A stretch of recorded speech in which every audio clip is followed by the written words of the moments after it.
Le détachement, c'est le propre même. Rien ne t'appartient. Absolument rien. C'est pas parce que tu vis dans un endroit que cette maison t'appartient. Mais si elle t'appartient, elle ne t'appartiendra jamais, la maison. La propriété est un concept. Il n'y a pas d'éternité dans tout ce que tu as. Donc ça veut dire qu'en fait, le problème en fait, de quand on a quelque chose, la propriété, on a au fond de soi la sensation que c'est pour l'éternité. On a la sensation que je l'ai, c'est à moi, donc je l'ai tout le temps. Donc tu vas faire en sorte, tout au long de ta vie, de protéger cette propriété pour la garder, en sachant qu'elle ne t'appartient pas, parce qu'elle retournera à l'univers, et c'est une fraction de seconde, sans avoir l'instinct de propriété. Mais oui, mais donc d'avoir le détachement. Oui. Pourquoi vouloir à tout prix penser que finalement que toute chose est éternelle? Non. Reviens à demain, ça sera autre chose. Et pourquoi essayer d'intégrer demain à ta réalité d'aujourd'hui? Moi, je parle pour moi aujourd'hui dans mon principe de base. Je ne dis pas que c'est pour tout le monde pareil, je ne dis pas que c'est la solution. Si tu commences à mettre des mots sur une projection de demain, d'après-demain, etc., tu n'es plus dans ta réalité. Tu es déjà ailleurs, en sachant que ta réalité n'est même pas encore. Tu es déjà sur quelque chose qui n'existe pas. Que maintenant, c'est la fin de ma vie. C'est-à-dire que, en fait, il faut partir du principe que quand tu es dans ta réalité, tu es au maximum de ce que tu peux faire. Donc finalement, tu es au bout de ta vie. Tu es réellement au bout de ta vie. Il n'y a pas d'autre vie. Tu es réellement au bout de ta vie. C'est une évidence. Où tu veux aller ailleurs? C'est tes pensées qui te font croire que demain tu vas vivre, que tu vas te réveiller. Pourquoi? Parce que le corps a peur, donc du coup il va créer des informations. Il va dire non, je meurs pas. Mais en fait, regarde, tu es là au bout de ta vie. Tu es au maximum de ce que tu peux être. Tu n'es pas autre chose. Et tu n'en sais absolument rien. Mais ça, on ne peut pas se le dire. Les gens ont peur de se dire ça.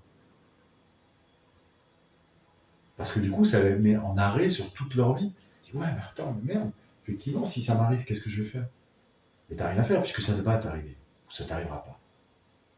Mais donc, l'important, c'est vraiment de conceptualiser qui dit, je suis là où je dois être maintenant. Pas ailleurs. Je suis dans ma réalité. Parce que je suis au maximum de ce que je peux vivre sur l'instant.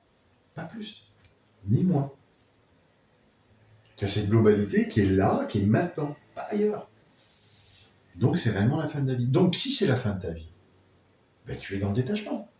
Puisque de toute façon, tu n'as pas d'autre solution. Ta vie, elle s'arrête. Et à chaque moment où tu vas te reconnecter à ta réalité, ta vie est arrêtée. Elle est là, elle est finie. Ça fait peur, hein, comme dire, tiens, ma fille est arrêtée, etc. Ça veut pas dire que t'es mort. C'est-à-dire que ta vie est arrêtée. Tu es au maximum de ce que tu peux. Tu sais, quand on dit on parle d'attentisme ou d'action, on parle de réalité, et la majorité des gens, quand tu parles de réalité, te disent, ouais, donc dans ce cas-là, j'ai qu'à attendre. D'accord? Attendre veut dire qu'on pose une question, qu'on demande quelque chose, etc. L'action, et tu l'as dit plusieurs fois, qu'il faut agir, l'action ne peut se faire. Il se fait à quel moment l'action? Il n'existe que dans ta réalité, pas ailleurs. En fait, l'action, elle est immédiate.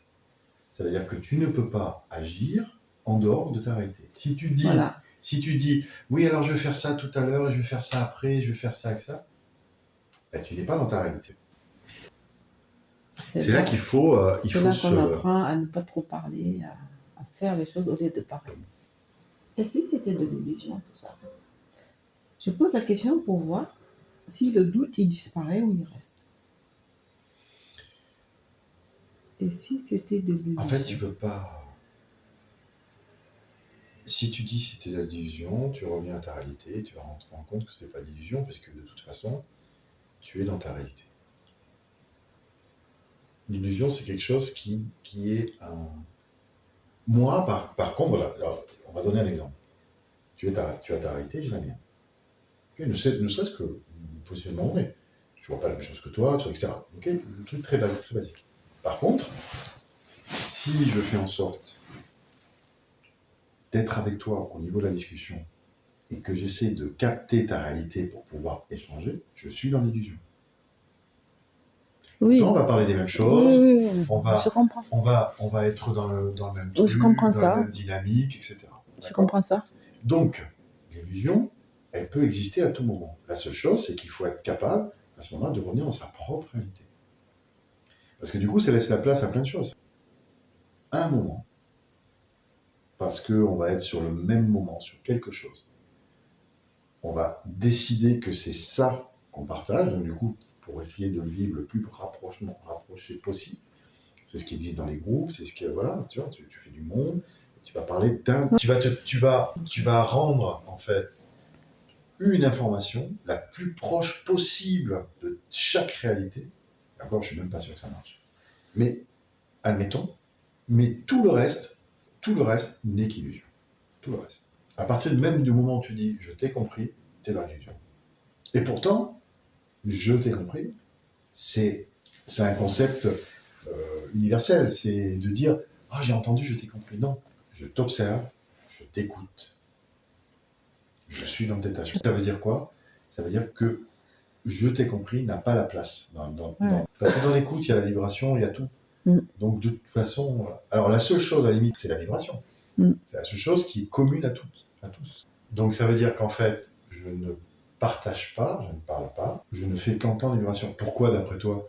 Que quand tu es dans la bonne vibration, en fait, c'est là que tu découvres ta voix.